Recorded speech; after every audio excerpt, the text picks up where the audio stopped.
እግር ኳስ ወደ መንፈሳዊ መድረክነት የተለወጠበት በሺዎች የሚቆጠሩ ደጋፊዎች በአንድነት ቀለማትን ከፍ ሲያደርጉ መላው ስታዲየም በኢየሱስ ክርስቶስ ግርማ ሞገስ ያለው ምስል ተሞላ።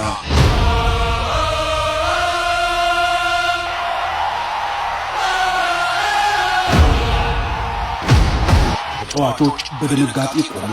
ስታዲየሙ እንደ ቤተ ክርስቲያን አንዴ በዝማሬ ተናወጠ። ስታዲየሙ ጥግ ባሉ ደጋፊዎች ደግሞ የክርስቶስ ምስል ከፍ ተደርጎ ይታይ ጀመር።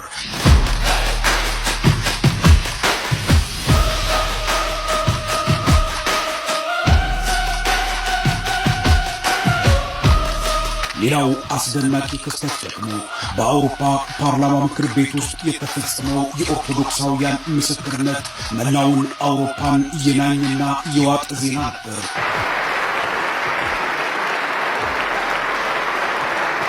በዓለማችን ከፍተኛ የስልጣን ማማ ላይ ሁሉም ነገር የቆመበት ቦታው የአውሮፓ ፓርላማ አዳራሽ ነበር።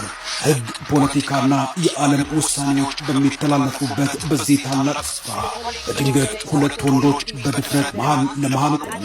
በእጃቸው የያዙት ግን የፖለቲካ ሰነድ አልነበረም። መላው አውሮፓን ያስደነገጠ ኦርቶዶክሳውያንን እያኮራ የኢየሱስ ክርስቶስን ምስል በፓርላማው ፊት ለፊት በድፍረት ይዘው ቆሙ።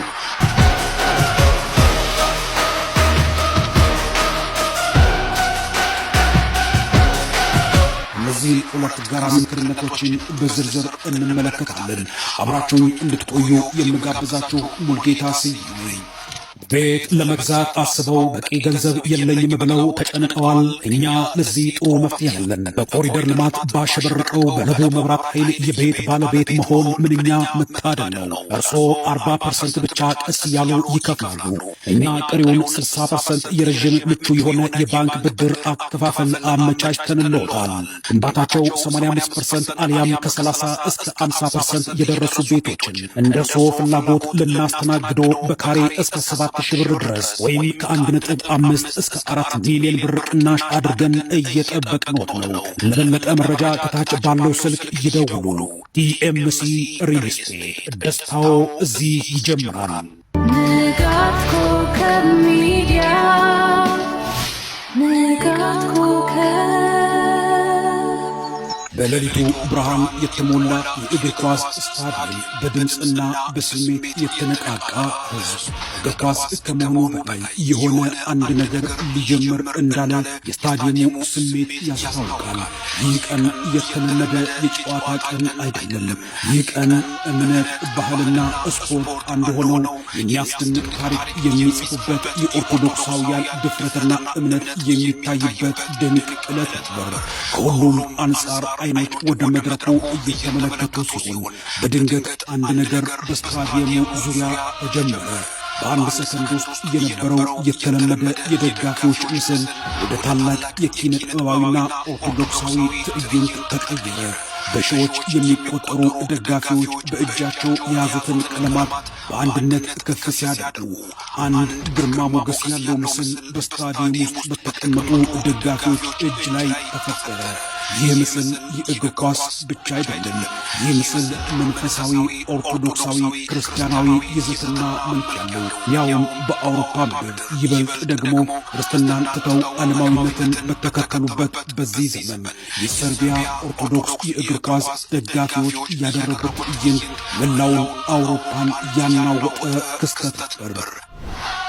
ርቀት ሲመለከት እንደ ቅዱስ ምስል የሚታይ፣ በቅርብ ግን በሺዎች የሚቆጠሩ ኦርቶዶክሳውያን የሰርቢያ ክርስቲያኖች በእጃቸው የተፈጠረ የእምነት ጥበብ ወይም በእግር ኳስ ቋንቋ ታይፎ ተብሎ የሚጠራው ሞገድ ወይም ማዕበል ነበር። የደጋፊዎቹ ድምፅ በአንድ ላይ ሲነሳ እንደ መዝሙር፣ እንደ ኦርቶዶክሳዊ ቅላጼ የእግር ኳሱን ድባብ በኦርቶዶክሳዊ ዝማሬ ለውጠው ዝምታ፣ ጸጥታ በስታዲየሙ ሰፈነ። ፈረንሳይ የተጓዙት እነዚህ የአውሮፓ እግር ኳስ ተጫዋች ቡድን ጉዳዩ እጅግ በጣም አስደምሟቸው ከጨዋታቸው ጎን ለጎን በኦርቶዶክሳውያን የተፈጠረውን ይህንን ኦርቶዶክሳዊ ትዕይንትና የኢየሱስ ክርስቶስን ምስል እየተመለከቱን ይጫወቱ ጀመር። ዳኛው ትኩረቱና ሐሳቡ ኳስ ጨዋታው ጎን ለጎን እነዚህ የሰርቢያ ኦርቶዶክስ ክርስቲያኖች የፈጠሩት ድባብና ዝማሬ መላውን ስታዲየም ቤተ መቅደስ እስኪያስመስለው ድረስ በግርም ይመለከታል።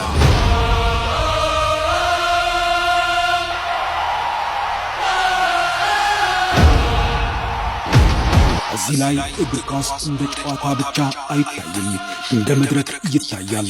ሰዎች እምነታቸውን የሚገልጹበት መድረክ ሆኗል። የሰርቢያ ኦርቶዶክሳውያን ክርስቲያኖች ትዕይንት። ይህ የሚታየው ነገር በየት እንደሆነ ሲታወቅ ይበልጥ ያስደንቃል። ይህ ትዕይንት በአውሮፓ አህጉር በባልካን ክልል የምትገኝ አገር ሰርቢያ ውስጥ ነው የተከናወነው። በዚች አገር ዋና ከተማ ቤልግሬድ ውስጥ እግር ኳስ እንደ ሕይወት የሚኖርበት ስፍራ ይህ ታላቅ የስታዲየም ትዕይንት ነበር የተፈጠረበት።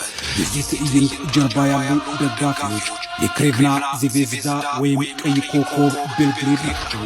እነዚህ በዓለም የታወቁ ከፍተኛ የስታዲየም ባህል ያላቸው እግር ኳስን የሚያውቁ ድጋፋቸውን ደግሞ ክርስቲያናዊ ስርዓት ባለው መልኩ የሚያሳዩ የሰርቢያ ኦርቶዶክሳውያን ደጋፊዎች ሲሆኑ ያ ሌሊት ግን ከዚያ በላይ ነገር ነበር ያሳዩትና የመሰከሩበት። እነሱ ብቻ አይደግፉም፣ ያመኑበትን የተከተሉትን የሕይወትን መንገድ ክርስትናንና ኦርቶዶክሳዊነትን ባገኙት አጋጣሚ ይገልጣሉ፣ ይመሰክራሉ። ጨዋታው እየተካሄደ ነው። በዩኤፍ ዩሮፓ ሊግ ውድድር ላይ ነበር። በዚህ ክሬቭና ዚቬዝዳ ከፈረንሳዩ ከሊል ጋር ነበር ጨዋታው እየተካሄደ ያለው። ከፈረንሳይ የመጣው ቡድን በስፖርት ውድድር ብቻ ተዘጋጅቶ አካላዊ፣ ሞራላዊ፣ መንፈሳዊ ዝግጅት አድርጎ ቢመጣም ያ ሌሊት ያየው ከዚያ በላይ ነበር። እነዚህ ደጋፊዎች ለምን እንደዚህ ታላቅ መንፈሳዊ ምስል እንደፈጠሩ ሲታወቅ ታሪኩ እዚህ ጋር ይጠነከራል። በሰርቢያ ውስጥ ከሕዝቡ ብዙዎች የምስራቅ ኦርቶዶክስ አማኞች ናቸው። እምነታቸውም በሰርቢያ ኦርቶዶክስ ቤተ ክርስቲያን ውስጥ ይገኛል። ይህ ማለት እምነት በሕይወታቸው ሁሉ ይኖራል። በቤት፣ በመንገድ፣ በጉዞ እንዲሁም በዚህ በምንመለከተው የእግር ኳስ ፍልሚያ ስታዲየም ውስጥ ክርስትና ይገለጣል። ስታዲየሙ